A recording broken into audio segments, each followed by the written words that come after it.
Selamat pagi Bapak Ibu dosen Stupa 7, saya Michelle Konstantinujaya dari kelas Interior. Hari ini akan menjelaskan mengenai proposal saya. Jadi judul dari proyek saya adalah Gereja Santo Mikael. Dimulai dari latar belakang, Indonesia adalah negara yang memiliki landasan ideal Pancasila yang menjadikan Indonesia sebagai negara yang menjamin kebebasan beragama. Sebagai ibu kota Indonesia, Jakarta diharapkan memiliki penataan kota yang baik dan benar, serta menjamin kebebasan warganya untuk beribadah. Tetapi pada kenyataannya, penyediaan rumah ibadah Katolik belum merata. Agama Katolik merupakan agama dengan umat terbanyak ketiga di Jakarta, tetapi tempat ibadahnya tidak tersebar secara merata. Dari pemaksaan tersebut, dihasilkan pertanyaan riset bagaimana menghadirkan gereja Katolik yang sesuai dengan kaidahnya, memperhatikan lokalitas Indonesia, serta dapat memberikan kontribusi terhadap lingkungan.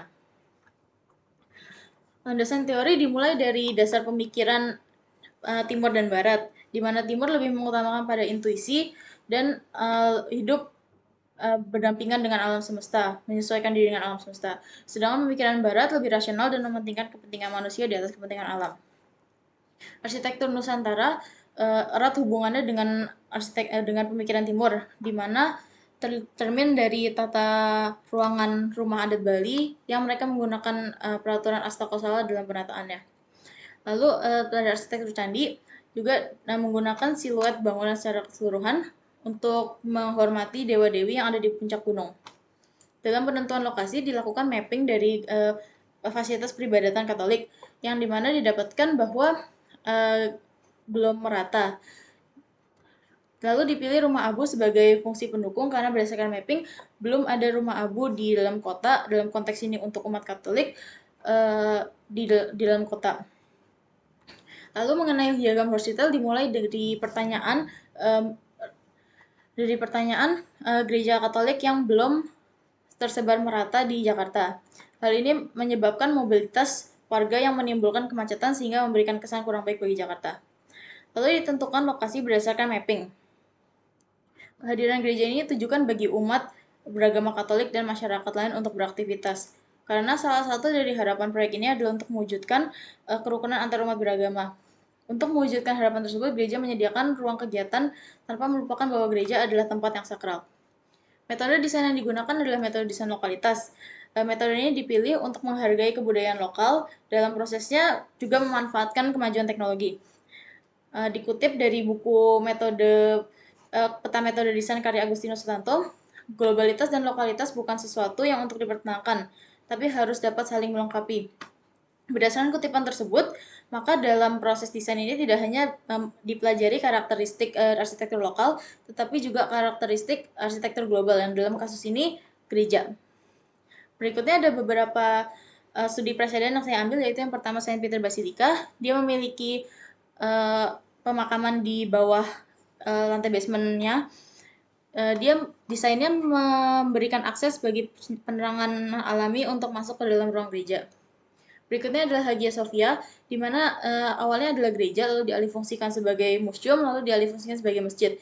Dari studi presiden ini dapat dilihat bahwa ornamen yang ada dalam ruang gereja tidak mempengaruhi program keagamaan yang ada di dalamnya.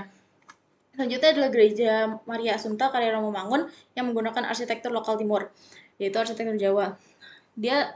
Dia mengesampingkan pemikiran eurosentris, tetapi tetap menggunakan pencahayaan alami untuk menghadirkan kesakralan dalam ruangan. Lalu untuk studi Presiden Columbarium, saya menggunakan Oasis Lestari, di mana dia adalah sebuah kompleks kedukaan yang memiliki kolumbarium yang didesain secara terbuka. Analisis makro dimulai dari pemetaan gereja Katolik yang ada di Jakarta. Lalu dari pemetaan ini didapatkan bahwa Kebayoran Lama belum memiliki gereja Katolik, dan tapak dipilih di daerah sekitar perumahan dan ruko dengan ketentuan KDB 50%, KLB 2, ketinggian bangunan 4, KDH 35%, dan KTB 50%. Site dikelilingi 3 jalan, yaitu Haji Banan di utara, Jalan Ciputat Raya di tenggara, dan Jalan Deplu Raya di barat daya. Sekitar tapak didominasi dengan hunian dan ruko. Angin pada lokasi bertiup dengan kecepatan maksimal 17 km per jam, dan jalan di sekitar tapak sudah memiliki penerangan yang cukup baik. Lalu untuk program yang diusulkan adalah Gereja Katolik, dengan program pendukung kolumbarium, ruang aktivitas, penghijauan, dan hunian untuk Romo. Ini adalah bubble diagram untuk ruangannya dan jam operasionalnya. Ini ada tabel kebutuhan luasan ruang. Luasan ruang yang diperlukan adalah 6.212,618 meter persegi yang masih masuk ke dalam KLB-nya. Ini adalah gubahan massa 1, dan selanjutnya adalah gubahan massa 2 yang telah diperbaiki.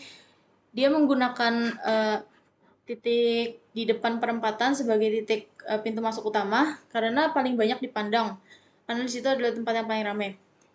Berikutnya adalah sketsa gubahan massa kedua yang memperhatikan kaidah kesakralan gereja dan memperhatikan ideogram gereja di mana terdapat nateks atau ruang transisi, terus ada naif atau ruang tempat di mana umat mengikuti upacara ekaristi, dan ada sanctuary di mana Romo memimpin kegiatan ekaristi.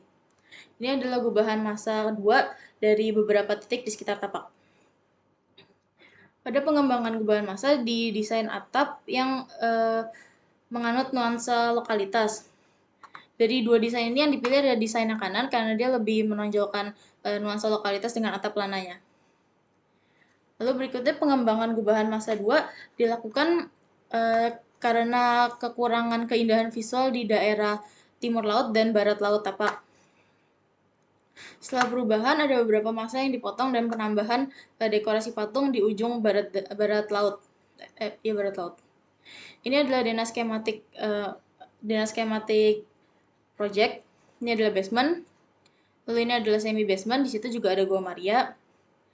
Lalu ada lantai dasar. Yang kuning ini adalah gereja, yang biru adalah ruang kegiatan, dan yang ungu adalah ruang hunian pastor. Ini adalah untuk lantai 2-nya. Dan ini adalah lantai 3. Yang pink ini adalah kolumbarium. Berikutnya adalah potongan skematik. Pada potongan skematik terdapat parit yang digali di sekitar basement. Dia itu fungsinya untuk memasukkan pencahayaan alami ke dalam ruang basement. Lalu berikutnya adalah potongan gereja. Di sini terlihat bahwa gereja memanfaatkan angin yang ada pada tapak untuk sebagai cross ventilation. Harapan dari proyek ini adalah agar gereja dapat lebih menyatu dengan masyarakat melalui kegiatan sehari-hari tanpa meninggalkan kesakralannya. Sekian dari presentasi saya kali ini. Thank you.